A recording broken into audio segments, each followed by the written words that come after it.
Assalamualaikum warahmatullahi wabarakatuh. Salam sejahtera untuk semua. Sahabat kata per kata. Ada yang menarik dari keluh kesah warga Malaides tentang kaumnya, yaitu kaum Melayu Malaides. Segala keistimewaan yang didapatkan oleh kaum Melayu Malaides tidaklah membuat warga Malaides sejahtera.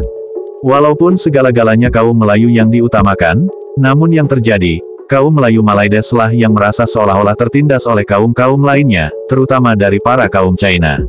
Kaum Melayu semenanjung ujung Medini tidak mampu memanfaatkan keadaan demi kemajuan ekonomi negara dan dirinya sendiri. Sedangkan, begitu banyak peluang untuk menjadi seorang pengusaha, salah satunya dalam bidang perdagangan. Dalam dunia perdagangan, kaum China lah yang selalu mengambil kesempatan itu, begitupun dari kaum India, mereka pun pastinya langsung menyambut peluang usaha tersebut. Dikarenakan banyaknya warga asing yang datang untuk bekerja, dari situlah segala kebutuhan warga asing yang datang sebagai seorang pekerja akan dipenuhinya. Namun semua itu tidak terjadi pada pemikiran para kaum Melayu Malaides. Kaum Melayu semenanjung ujung Medini hanya memiliki pemikiran dengan bentuk penyewaan lahan, mau itu dalam bentuk tanah, rumah, pertokoan, ataupun lahan-lahan untuk berdagang. Dari situlah para kaum Melayu Malaides mendapatkan keuntungan. Dengan melakukan hal semacam itu, mereka sudah sangat senang, karena kaum Melayu Malaides sudah merasa menjadi tuan tanah atau dan sebagainya. Berikut ini adalah video keluh kesah warga Malaides terhadap kaum Melayu itu sendiri, yang tidak mampu bersaing dengan kaum-kaum lainnya. Dan mari kita saksikan videonya. Saya tanya saja, sejak 65 tahun kita merdeka, raja-raja kita Melayu, Perdana Menteri Melayu, Perlembagaan Jaga Melayu, Hak Bumi Putera pun untuk Melayu, majoriti Menteri Kabinet Melayu, Singapura ditendang keluar demi Melayu, majoriti penduduk orang Melayu, majoriti penduduk orang Islam, tetapi Melayu yang paling miskin, Melayu paling terkebelakang, Melayu paling mundur. Kenapa? Adakah orang Melayu memang tak boleh memerintah? Adakah orang Melayu terlalu lemah sehinggakan Bumi Putera pun tak mampu ubah nasib mereka? Oh, atau salah kaum minoriti, salah kaum Cina? Boleh bagi pencerahan tak? Sebab saya tak faham, kenapa kita paling miskin di negara kita? Bantu saya. Kita selalu bagi alasan yang British lah penyebab orang Melayu miskin dan orang Cina kaya. Memang betul, British letak orang Melayu di kampung, Cina di bandar, dan orang India di estate. Itu adalah fakta dan realiti apa yang British dah buat. Tapi kan, bukankah dah 65 tahun British keluar daripada negara kita? Bukankah kuasa di tangan kita dan kita mampu mengubahnya? Kalau ada kuasa tapi tak boleh buat apa-apa, apa motif kita merdeka ya? Akui sajalah bahawa realitinya semua pemimpin Melayu kita gagal untuk mengubah nasib orang Melayu. Orang Melayu terutamanya yang dekat kampung tu kena terima hakikat ini. Jangan percaya lagi bila ada orang politik kata yang British lah penyebab orang Melayu itu miskin, kerana mereka sekadar nak tutup kelemahan mereka dan kegagalan mereka. Kita kena ubah cara kita berfikir dah. Bila kita dah gagal, jangan salahkan orang lain dah. Jangan salahkan faktor lain dah. Ada tak yang rindu zaman British? Macam manalah bangsa aku nak maju? Kita cerita topik ni pagi ni. Macam manalah orang Melayu nak maju dalam ekonomi di negara ni? Aku pergi ke universiti kerana aku tanya untuk budak, nak jadi apa dek lepas ni?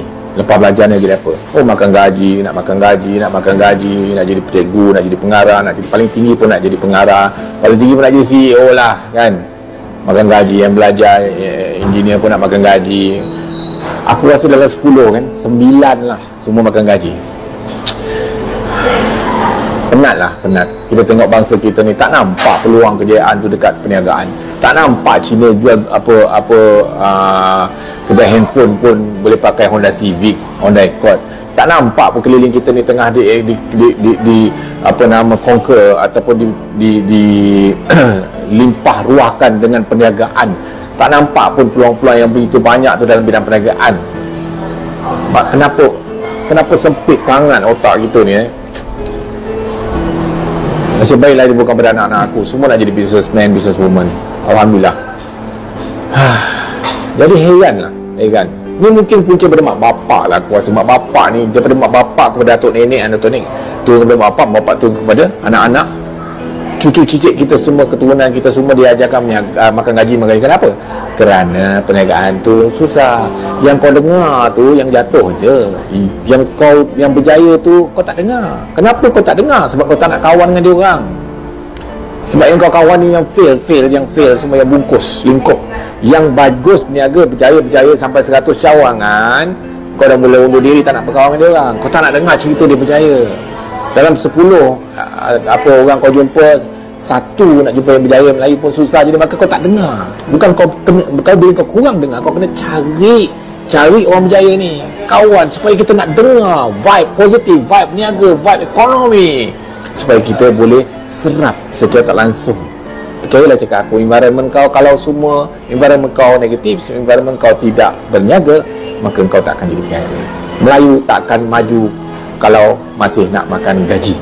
100 tahun lagi pun bak kata ada Ahmad Mazlan, Melayu takkan berjaya mengubah ekonomi kalau masih bermentaliti makan gaji. Boleh makan gaji sementara sebelum kau lompat ke arah menjadi usahawan. Like, follow, comment, share dari aku. I love Malay, I love my race, tapi no racist. Seperti itulah kekecewaan warga Malaides terhadap kaumnya. Kaumnya selalu merasa paling hebat, paling berpengaruh, paling kuat, paling istimewa di atas segala kaum, dan sebagainya, namun ternyata, semua itu sangatlah berbanding terbalik pada kehidupan nyata, di dalam negaranya. Kaum Melayu semenanjung ujung Medini, sangatlah lemah dalam segi apapun. Segala kemajuan negaranya, adalah bentuk campur tangan warga asing, yang giat dalam bekerja, membangun kemegahan kota, dan juga membangun perekonomian negara. Bahkan kaum China dan India, sangatlah berperan penting, dari dulu sampai saat ini. Cukup sekian video kali ini. Wassalamualaikum warahmatullahi wabarakatuh. Terima kasih. Sampai jumpa lagi.